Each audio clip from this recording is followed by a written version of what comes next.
ito po rin kasama namin ang aking bunsong anak. Kasalukuyan po siyang nagduduyan dito sa tindahan na malapit sa aming garden. Ayan po siya. Siya po ay nagduduyan ngayon at nagpapagaling. Konting tiis na lang, bunso.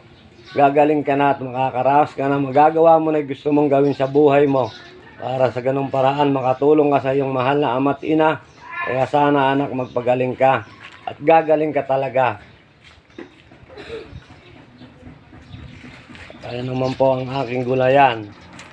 Dito namin niraraos yung pang-araw-araw namin panggastusin. Kaya araw-araw po kami rito nagtsatsaga, nagsusumikap para makaraos o mairaos namin ang aming pangangailangan sa aming pamumuhay na pang-araw-araw na gastusin.